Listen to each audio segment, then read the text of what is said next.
A once proud engine drifts here, riven by a destructive growth of fungus. Approaching the Parzifal. The engine drifts unhappily through the sky. Its hull has been split by an eruption of corpse-white fungus from inside. The name Parzifal can be made out in brass letters on its side. The first engine through the avid horizon, a navigator whispers. London's pride. She was captained by Lieutenant Commander Percy Blythe, and her mission was to chart new horizons beyond Albion, but she never came back. You can board it. What happened to the first engine in the high wilderness? Its doors are sealed, its lights dim. It drifts in the currents, mangled by fungal extrusions. What were the conditions? You are unaware of what happened on board. You do not have vision of the Parzifal. That sounds like terrible things could happen here, but we are there, so of course. Bolt cutters and pry bars are required to break the outer door. Its locking mechanism is antiquated and slickened with an oily substance. The fungus is mucus, I guess? You wrench the door open and are immediately greeted with a cloud of yellowing spores. Your vision blurs just as your navigator torches them, igniting the air with burning fungus. A few gaslights flicker on the walls. The scratchy sounds of a gramophone can be heard. It endured. Here's a health unto Her Majesty with a fa-la-la-la. Wow. Okay. Spores drift through broken carriages like dying fireflies. Recruitment posters bearing Her Renewed Majesty's face moulder on the walls. Music, scratchy but distinct, echoes through the empty carriages. A great wall of pulsing fungus separates the back of the engine from the front. You could enter the captain's cabin, investigate the armory, or breach the fungus, which would take iron.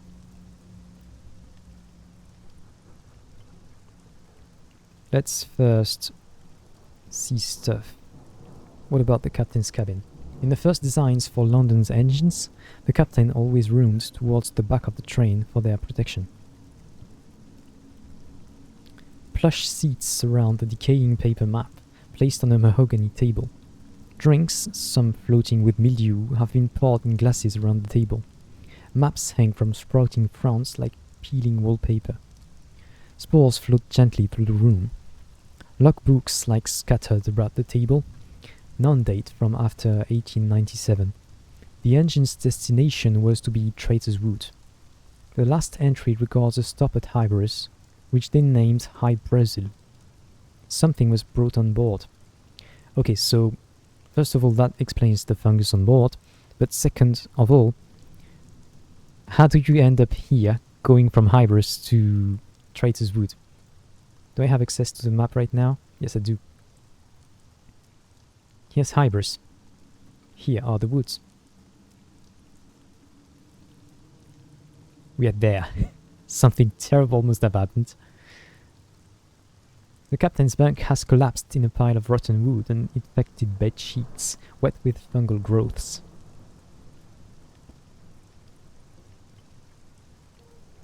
Oh, that's it. Okay.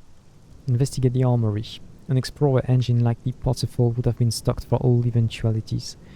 Well, if we find armor, we don't have room for it, but... The solid iron walls of the armory are stained and rotten with sporing bodies. Lockers hang open, revealing decaying and antiquated sky suits. The old design with thermal chest plates and brass buttons for fastenings. Several of your crew appreciatively, but back away when a prodding of one suit reveals a fruiting colony of golden black mushrooms has sprouted within. Amongst the outdated and unused weaponry, you uncover a trove of novels. Fanciful stuff, but all concerned with the possibilities of space travel and the interaction between modern man and the alien.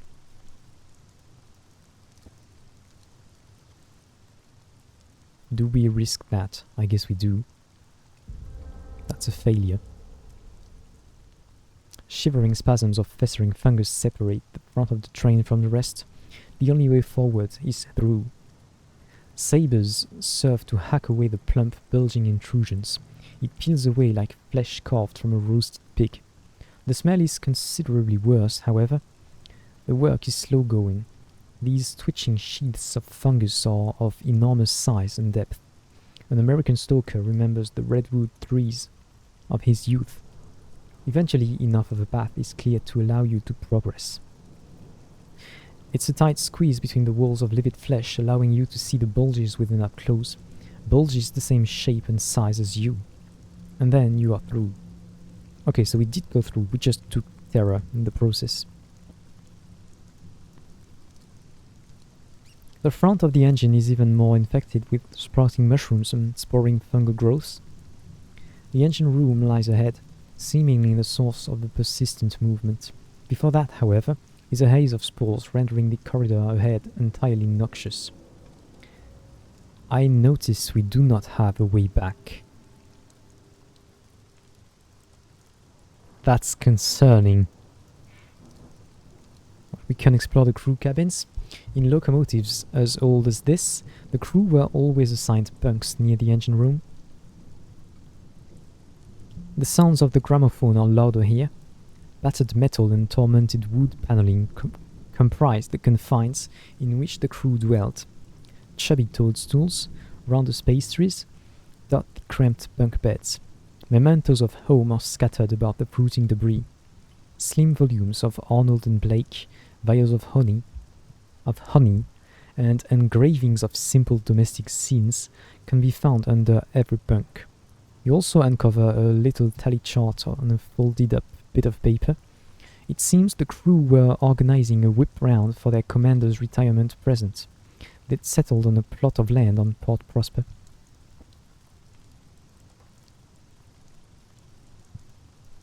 So we do not have a choice. We have to traverse this pouring carriage. Fruiting sacks send clouds of vitriolic orange into the air. Passing through will be hazardous to the health.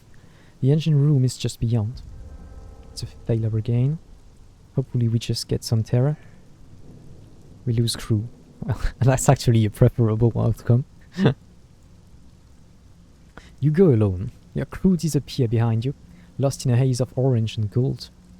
Above, sacks of sporing fungus encrusted to the metalwork begin to erupt. Showers of spore and viscous liquids render the terrain still more hazardous. You feel a peculiar sensation. Your hands tingle as though wishing to reach out, to touch the fungus, as though for one more drink. You increase your speed. There is a cry behind you. You turn to see one of your crew, a particularly distractible signaller, has entered the miasma after you. Her hands are in a mound of virulent gold fungus. Then, so is the rest of her. The scene is lost to another shower of spores. You press on, towards the engine room. The engine room is before you. Light and music spill from under the door, wheezy and persistent. The thick steel door is scored with bullet holes, and is held in place by tendrils of ropey white fungus. As you approach, you notice the damage done to the walls, riddled with bullets. Old stains on the carpet. An attack was mounted on the engine room. You can hear music loud and clear from inside. An eerie green light pours through the hinges, like flood water. You push open the door. The engine room is cold as a sunless sky. You breathe, your breath hangs in long chains before you. The boiler is off. The infernal gramophones, I like the qualificative here, sit stop the boiler. The music is no better for being closer to it. Before you lies a danse macabre of fungus and corpses, hand in front. On the wall, suspended by fungus, is a body in a captain's uniform. You could investigate the room or examine the corpse. That's the lieutenant commander. Let's first investigate the room. I'm worried. There's fungus within the corpse that could do bad things to us. The corpses bear bullet wounds. They are unmarred by fungus, decaying in peace. Amongst the rank insignia, you spot a first officer, a chief engineer, and a conductor. All died violent deaths. There are far too few to amount to the full crew. The boiler, a battered, antiquated, wheezing contraption, stands silent and broken. Strips of iron hang in front of it, as though it had suffered an explosion. Inside you find fungus amidst the ashes, clumps and clusters of tendrils that sprout from the charcoal. When burnt, the spores would have infected the whole engine.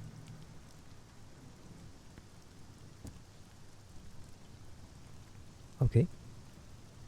Then we examine the corpse. The corpse of the finest officer of his generation hangs from the wall, suspended by loops of pale fronds. His skin is sallow, and strands of golden fungus crawl beneath it. His eyes open. Percy Blythe looks down on you. Blue fruiting mushrooms speckle his beard. Next to him, the gramophone crackles out dreary anthems of years past. His mouth opens too wide as he speaks. His jaw cracks. Suspended from chains of fungus, Percy Blythe begins to stir, and improbably alive. He fixes his gold-flecked eyes on you. Gold-flecked. I'm gonna have to research that.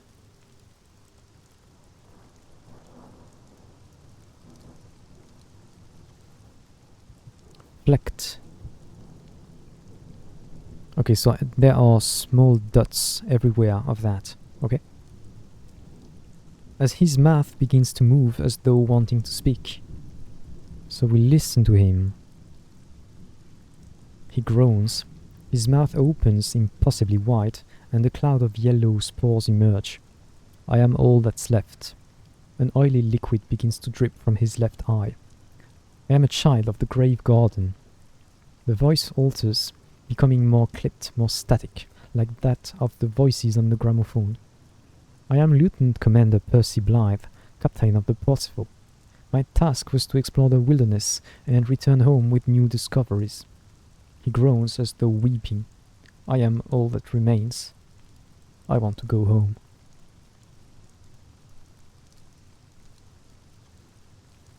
We can talk to him. Our terror has been going up steadily, and I guess every option is gonna deliver us at least 1 point of terror. So let's choose our questions carefully. Ask him what happened here, what happened to him, what he wants to do, and whether the Parzifal can fly. That last question seems like the least interesting to me, although perhaps it could reveal some kind of secret about the engine. Let's ask him what happened. How did the Parzifal end up in this condition? We met the children on Hybris. We sought to know each other, wanted to go to the wood, wanted to see what was kept from us. Percy is drooling as he speaks. The gramophone clicks, and yet another patriotic dirge begins to play. Percy Blythe struggles in his bonds, pulling himself up to stand a little straighter. We made contact on Hybris. The fungus was so bright, so beautiful. His eyes shine gold. I brought it aboard, God forgive me. I wanted the crew to see, to know. Oil leaks from those hollow eyes. I'm sorry. I'm so sorry. Some came willing, others refused to join us. We had to. He breaks off into silence, staring away into the middle distance. I'm quite interested. No matter the terror, I think I'm just gonna read all of it. What happened to him? Percy Blythe launches into a long, meandering, slurred story of children and gardens, of a cruel king who needed but did not love his subjects, despite their love for him, of knowledge denied and growth checked, of tyranny and freedom, of grief and betrayal and longing. The music bursts into sudden life. Percy jerks and fixes you with an infected eye. I was stupid. I thought we would be welcome here. And we were welcomed. We were loved. The children, the Verdants, they wanted us. He begins to sob. It is a sad, squelching sound. Console him, or keep your distance. What do we mean by console? Because the second option is keep your distance, which I very much want to do here. As much pity as I feel for the man. If we get contaminated with whatever fungus he brought there, and he regrets bringing on board. However, consoling does not mean hug.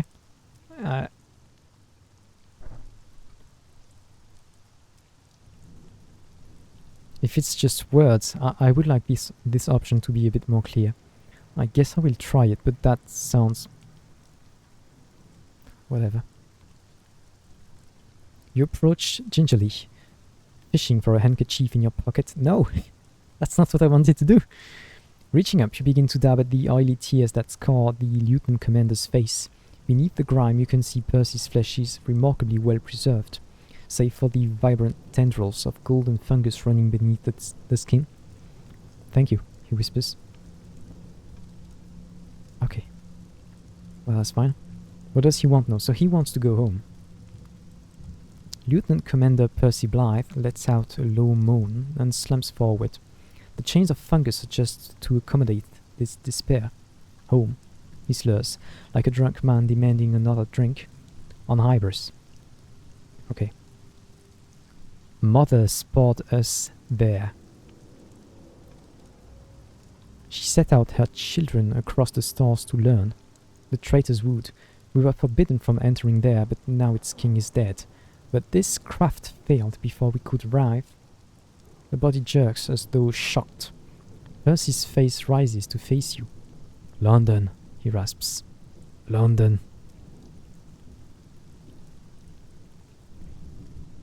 So the fungus comes from Hybris. Who wanted to go to Traitor's Wood? Was it the men or the fungus? And then Percy wants to go back to London, but that would be a hazard.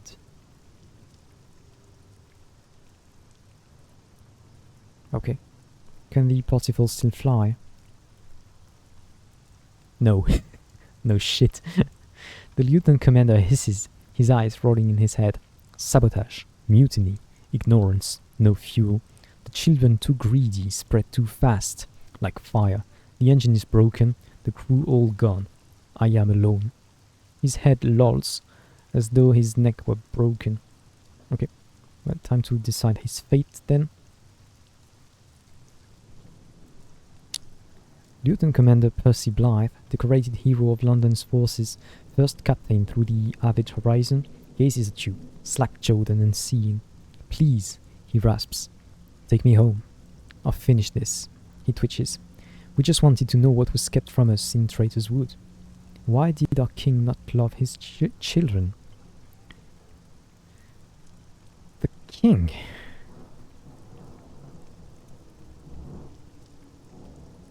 So the king is in the woods is related to the first Skyfarers and wanted to keep them away from the woods. Was it because they were contaminated or... Okay, here are the options. Burn it all down. No one need ever know what happened here. It might be mercy. It would be a safe option. Take Percy Blythe to Hybris. Return him to Mother. Return Percy Blythe to London, which would be the decent thing to do as a human being, which we are not a decent human being, but would also be a hazard to all of London's inhabitants.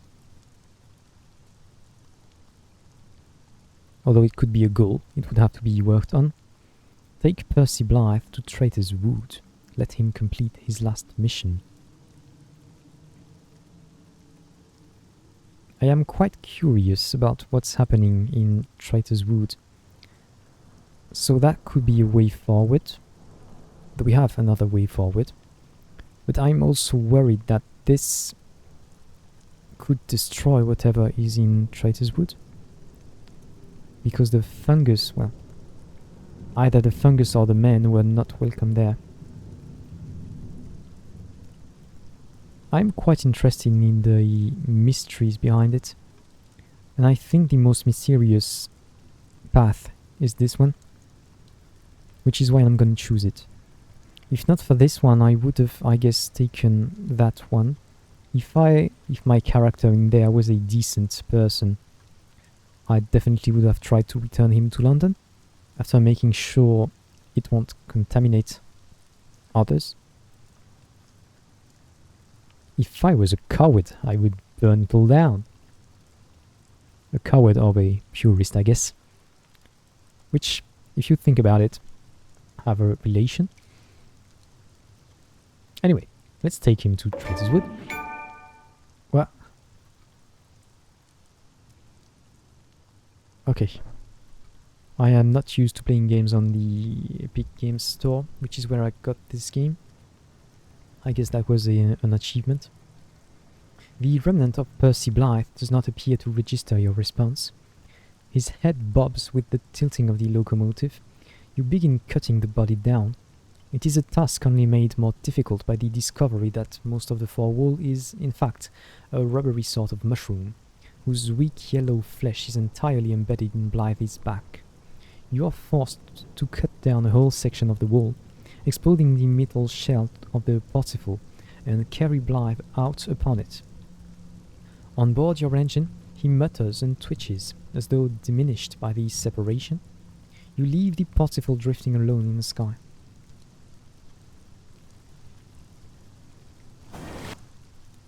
Okay.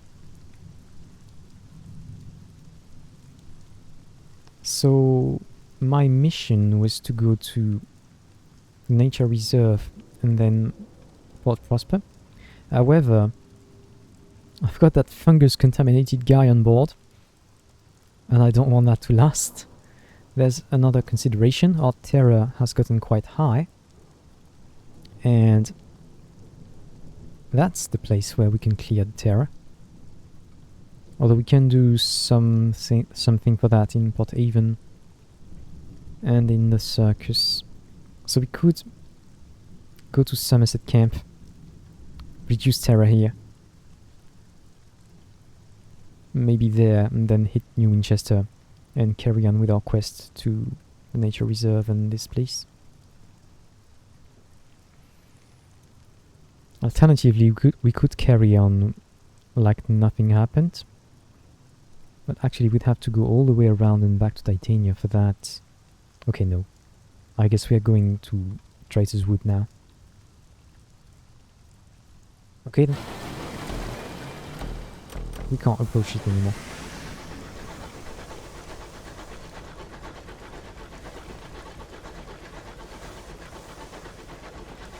We're carrying debris with us.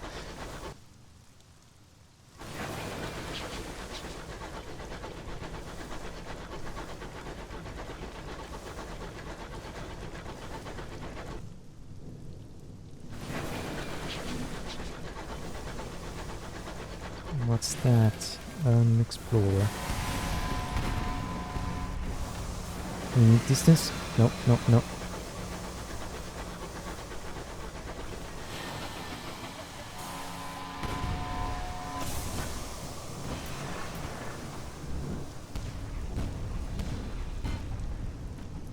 Ah, that was quite good.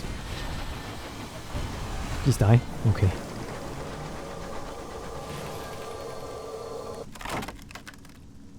Search for survivors. We are quarantined to get our one crew back. Or gain some random treasures. We do have some space in the hold. If we go to the woods, maybe we will go for an expedition. Can we buy everything here? Not fuel, but we have an excess of fuel, so that's fine. Okay, let's just do that. Get some crew.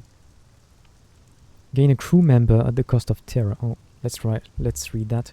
You explore corridors whose walls and ceilings are doped with familiar constellations. At last you find the cabin barricaded from within. It holds a crewman who seems lucid. He begs to join your crew. Your own crew aren't sure. What if the storm madness seizes him? Gain a crew member at the cost of terror. Oh no. Which has us lose Terra. That's the optimal outcome for us in our current situation. You'll drop him off at the next port. Oh, okay. We still save him. What a shame. In the meantime, he'll be confined to quarters. Sure. Yeah. And we get money.